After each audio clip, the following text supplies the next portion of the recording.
हर हर महादेव, कैसे हैं आप सब। मैंने अपनी पिछली वीडियो के अंदर आपको प्रेत के तत्व उतारने की कुछ ऐसी विधियां बताई थी जिससे आप किसी प्रेत को उतार सकते हैं। लेकिन एक चीज जो मैंने आपको बताई थी कि अगर 100 लोग प्रेत बाधा से अगर ग्रसित हैं तो उसमें से 40 लोग ही प्रेत बाधा से ग्रसित हैं, बाकी बचे 60 लोग जिन्न की बाधा से ग्रसित हैं। और जिन्न के क्या सिम्टम्स होते हैं ये मैं अपनी पिछली वीडियो के अंदर मैं आप लोगों को बता चुका हूं। आज मैं आपको बताने वाला हूं कि जिन्न के तत्वों को किस तरह से उतारा जाता है। तो जिन्न की जो तत्व के बारे में मैंने आपको बताया था, जिसके सिम्टम्स मैंने आपको बताए थे कि जिन्न बहुत ही अग्रेसिव होता है, बहुत ही वेट को कैरी करके रखता है अपने ऊपर। और जब उसकी पोजेशन किसी व्यक्ति पे आती है या किसी घर के ऊपर जब वो ये दिक्कत आती है तो वो घर बहुत ज्यादा सर्वाइव करता है। तो ऐसे में जिन्न को कैसे काटना है, जिन्न को कैसे उतारना है, आज ये वीडियो इस विषय पर मैं आप लोगों को देने वाला हूं। तो अगर आप मेरे चैनल पर पहली बार आए हैं तो इसे सब्सक्राइब कीजिएगा, मेरे अच्छे लगे तो इसे लाइक कीजिएगा और अपने साधक मित्रों के साथ या फिर कोई भी ऐसा व्यक्ति जो इस समस्या से परेशान है उसके साथ ये वीडियो आप जरूर शेयर कीजिए। तो सबसे पहले मैं आपको बता देता हूं कि जब बात जिन्न को उतारने की आती है तो चीजें थोड़ी सी अलग तरीके से करनी पड़ती है। प्रेत के तत्व को उतारने में और जिन्न के तत्व को उतारने में भेद इसलिए है क्योंकि प्रेत को हम गति प्रदान कर सकते हैं लेकिन जिन्न को हम गति प्रदान नहीं कर सकते। जिन्न योनि एक ऐसी योनि है जिसे पूरे तरीके से उस व्यक्ति को, उस आत्मा को भुगतने पड़ता है, इसलिए जिन्न की कोई गति नहीं होती है। हालांकि जिन्न के कई सारे लोक बताए गए हैं जहां से जिन्न बिलोंग करते हैं, लेकिन उसके बावजूद भी हम जिन्न की गति नहीं कर सकते। उनका अग्रेसिवनेस, उनका फायर एलिमेंट के अधिक होने की वजह से, उनके वेट के अधिक होने की वजह से उन्हें उतारने के नियम थोड़े से चेंज हो जाते हैं। और आज इन्हीं नियमों के तहत अगर आपको जिन्न की कोई बाधा है तो आप दो चीजें कर अपने जिन्न बाधा को खत्म कर सकते हैं। पहली चीज है प्रिकॉशन, दूसरी चीज है एक्शन। अब आज मैं आपको बताने वाला हूं प्रिकॉशंस के बारे में, क्योंकि अगर मैं दोनों चीजें एक साथ बताऊंगा तो वीडियो आधे घंटे से भी ज्यादा लंबी हो जाएगी।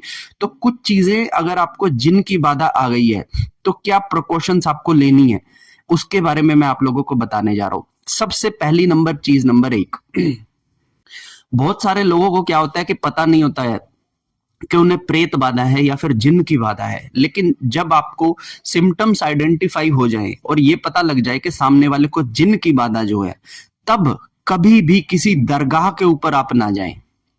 क्योंकि दरगाह के ऊपर जब आप जाते हैं तो किसी भी दरगाह के आसपास खब्बीस भी जो होते हैं वो बैठे होते हैं। और जिन्नों की ताकत, जब जब हम दरगाहों पर जाते हैं वहां पर वो कुछ देर के लिए शांत होते हैं और उसके बाद और ज्यादा अग्रेसिवनेस और पावर को पकड़ते हैं। तो जब भी कभी आपको जिन्न की बाधा हो, कभी किसी दरगाह में आप ना जाएं, चाहे वो कितनी ही फेमस दरगाह क्यों ना हो। दूसरी चीज, आप अपना इलाज करवाने किसी मौलवी के पास भी ना जाएं, क्योंकि इस्लाम के अंदर मौलवियों के पास जो कलमे और जो उनकी आयत कुर्सियां होंगी वो जितनी ज्यादा उनको पढ़ेंगे, एक बार के लिए जिन्न शांत हो जाता है, लेकिन उसके बाद डबल अग्रेसिवनेस को लेकर आता है। क्योंकि आप लोगों को लगेगा कि जिन्न बुरी चीज है और इसे कुछ चीजें पढ़कर हम उतार सकते हैं, लेकिन एक चीज बता दूं, जिन्न बहुत धार्मिक चीज भी है।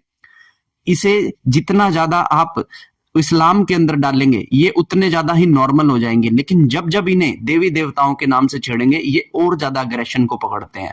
लेकिन जिनकी नीयत अंदर से खराब होती है वो करेंगे आपको हमेशा परेशानी। इसलिए कभी भी जिन्न की अगर आपको बाधा आ जाती है तो कभी किसी मौलवी के पास जाकर आप इसे ठीक करवाने की कोशिश ना करें, अन्यथा भविष्य में ये चीज और ज्यादा, जिन्न के साथ में और भी जिन्न ऐड होते जाएंगे और आपका सत्यानाश तय है।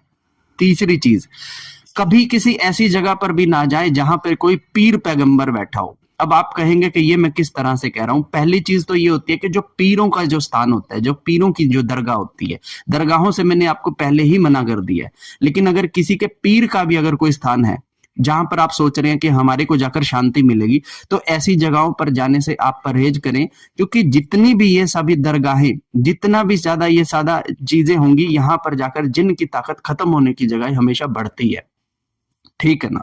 तो आप कभी भी दरगाहों की तरफ भी ना जाएं, पीरों की तरफ भी आप कभी ना जाएं, नहीं तो आपके जिन्न की बाधा 100 में से 90% तक आपकी बाधा खत्म नहीं होती है, हमेशा बढ़कर आती है। सिर्फ 10% लोग ही मैंने ऐसे देखे हैं जो ऐसी जगहों पे जाने से थोड़ा सा आराम पाते हैं। और ये जो आराम होता है ये कुछ टाइम का होता है, लेकिन तत्व फिर भी उनके अंदर विद्यमान रहते हैं। वो फिर से कुछ टाइम के बाद तत्व फूट पड़ते हैं और सामने वाले व्यक्ति को फिर से परेशानी होने लग जाती है। एक और बात, कभी भी किसी को जिन की बाधा होती है तो एक चीज का हमेशा ध्यान रखना कि कभी गंदगी में मत रहने देना उस व्यक्ति को। चाहे उसके कमरे की, उसके घर की, उसके शरीर की सफाई का सबसे ज्यादा ध्यान रखना, क्योंकि जितनी गंदगी पकड़ेगा वो व्यक्ति उतने ही उसके तत्वों में ताकत आएगी, उतने ही उसके तत्व मजबूती को पकड़ेंगे। इसलिए जब भी कभी किसी के जिन की बाधा हो जाए तो उसे हमेशा साफ सुथरा करके रखना, चाहे किसी भी बहाने से रखना। घर के अंदर सफाई रखना, घर के अंदर एक खुशबू बना के रखना, तो आप देखेंगे कि उसके जो तत्व है ना वो कमजोर बढ़े रहेंगे। बहुत सारे लोगों का एक मैंने ये चीज देखी है कि जब किसी को जिन की बाधा होती है ना, वो व्यक्ति नहा नहीं रहा है, 9 10 दिनों तक नहीं नहा रहा है, और हम लोग उसको कुछ कह भी नहीं रहे हैं। यहाँ पर जिन की बाधा खत्म होने की बजाय 4 गुना अधिक बढ़ जाती है। तो हमेशा साफ सफाई का जो है आप लोगों को ध्यान रखना है। और सबसे बड़ी चीज इसमें ये होती है कि जिन तामसिकता को कैरी करते हैं 99%। तो अगर आप अपने घर के अंदर तामसिक भोजन जैसे कि चिकन, मांस, अंडे जैसी चीजें खा रहे हैं, ठीक है, अगर आप मदिरा का सेवन कर रहे हैं, चाहे वो व्यक्ति ना करे लेकिन उसके घर में भी अगर कोई व्यक्ति कर रहा है तो तुरंत उसको बंद कर दे, क्योंकि आपके घर में जितना ज्यादा मदिरा, मांस और अल्कोहल का सेवन किया जाएगा। अब आप लोगों को एक ये बात भी होती है कि मैं घर में नहीं करूंगा, बाहर किसी दोस्त के साथ पार्टी में कर आऊंगा। अगर आप ऐसा भी करते हैं तो वो तत्व को ताकत मिलेगी ही मिलेगी, क्योंकि जिस घर के अंदर जिन होता है, जिस व्यक्ति के अंदर जिन होता है, उस घर के आसपास के लोगों को भी वो जिन जो है ना, जो हैम्पर करता है, उनको भी चपेट मारता रहता है। तो इसलिए घर के सभी लोग तुरंत मांस मदिरा को बिल्कुल पूरी तरह से छोड़ दे, ठीक है।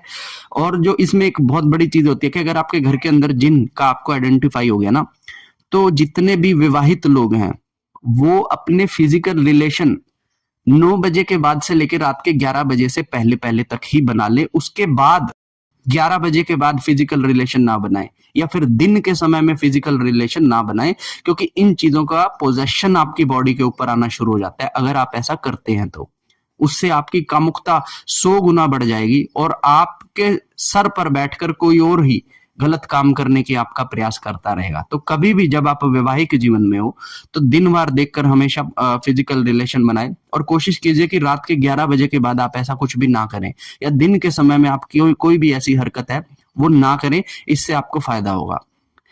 एक और सबसे बड़ी प्रिकॉशन जो आपको लेनी है वो ये है कि बहुत सारे लोग बोलते हैं कि घर में धूनी लगाओ, धूनी लगाओ, लेकिन एक धूनी के अंदर एक इंग्रेडिएंट आपने सुना होगा, लोबान। पहली चीज मैं आपको बता दूं, लोबान एक ऐसी चीज है जो नेगेटिविटी को तो भगाता ही है, लोबान पॉजिटिविटी को भी भगाता है, ठीक है ना। आपने देखा होगा बहुत सारी दरगाहों पर, मस्जिदों में लोबान की खुशबू करते हैं। बहुत सारी ऐसी जगहों पर लोबान जलाना शुभ करते हैं। उन्हें लगता है कि लोबान से नेगेटिविटी भागती है, लेकिन आपको पता होना चाहिए कि लोबान से सिर्फ नेगेटिविटी ही नहीं भागती। लोबान से अगर आपके घर के देवता भी होते हैं ना, तो वो भी अपनी जगह छोड़ के कुछ देर के लिए चले जाते हैं, क्योंकि लोबान पॉजिटिविटी और नेगेटिविटी दोनों को न्यूट्रल कर देता है। लेकिन हमको पॉजिटिविटी की रिक्वायरमेंट है, नेगेटिविटी को हटाना है। तो लोबान की बजाय आप केवल गूगल का सहारा लीजिए, जो आपके घर के अंदर जो ऐसी फ्रेग्रेंस, ऐसा धुआं करे कि कोई जिन उसको ना ले पाए, ठीक है ना। जो लोग धुनी करते हैं ना, धुनी के लिए काफी सामग्री होती है, जैसे पीली सरसों होगी, लौंग होगी, कपूर होगी, तेज पत्ता होगी, है ना, गूगल होगी, और कुछ लोग लोबान भी उसमें ऐड करवा देते हैं। लेकिन लोबान कभी ऐड मत करना। आप लोबान ऐड करोगे तो नेगेटिविटी तो चली जाएगी, साथ में पॉजिटिविटी को भी उठ के जाना पड़ेगा, तो ये वाली समस्या भी हो जाती है, ठीक है। एक और जो सबसे बड़ी इसमें खास प्रिकॉशन होती है, जिसके लिए मैं आपको सबसे ज्यादा कहूंगा कि कभी भी मान लीजिए कोई इस्लामिक झाड़ा लगाने वाला हो, एक तो इससे हमेशा बचे, कोई भी इस्लामिक झाड़ा आपको ना लगाए, ठीक है। दूसरी चीज, कहीं पे भी आप ऐसी जगह पे जाओ जहां पे कोई कब्रिस्तान है या फिर जहां पे कोई मस्जिद पड़ती है, तो वहां से जाना आप अवॉइड करो, क्योंकि जब जब आप वहां से टपेंगे आपकी समस्या 3 गुना बढ़ेगी। मेरे पास ऐसे बहुत केस आ चुके हैं जिनके आस पड़ोस के अंदर मस्जिद या फिर कब्रिस्तान है, तो जब भी वो लोग वहां से टपते हैं उनकी समस्या बढ़ जाती है। तो कुछ प्रिकॉशंस जो आप अपना लें, ठीक है, आप चाहे हिंदू हो या फिर आप किसी और कम्युनिटी से हो, ये दोनों के लिए चीजें मैं बता रहा हूं, ठीक है। तो इस तरह की चीजों को सबसे पहले प्रिकॉशंस में आप लेकर आए। अब मैं आपको बताने जा रहा हूं कि ये सारी चीजें करने के बाद एक्चुअल में होगा क्या। देखिए, सबसे पहली चीज होती है कि जिन बहुत एक ताकतवर चीज होती है, ठीक है, और ये जितनी भी चीजें मैंने आपको बताई हैं, ये करने से क्या होगा कि उसकी जो ताकत है वो क्षीण होनी शुरू हो जाएगी, और जब उसकी ताकत क्षीण होनी शुरू हो जाएगी उसे निकालना तब ही पॉसिबल होगा। क्योंकि अब जो वीडियो में मैं आपको बताने वाला हूं कि जो विधि से जिन को बाहर करना है। उस विधि में अगर जिन मजबूत होकर बैठा है तो आप बाहर नहीं कर पाएंगे, लेकिन अगर जिन के तत्वों को आपने कमजोर कर दिया है तो आप उसे आसानी से निकाल देंगे। इस चीज का हमेशा ध्यान रखना आप। तो इसलिए कभी भी आप जब जिन का उपाय करें तो पहले उसके तत्वों को कमजोर करें, उसके बाद में आप डिसाइड करें कि हमें इस जिन को घर से बाहर निकालने के लिए कौन सी प्रक्रियाएं करनी है। तो ये वीडियो आज मैंने बताया है कि क्या प्रिकॉशंस आपको लेनी है अगर आपको जिन की समस्या हो गई है। तो आशा करता हूं कि वीडियो आपको अच्छी लगी होगी, जानकारी, ये प्रिकॉशंस आपके काम आएगी। ठीक है, और अगली वीडियो में आपको तरीके बताऊंगा कि कैसे इस चीज का उतारा करना है। तब तक के लिए हर हर महादेव, जय माता दी।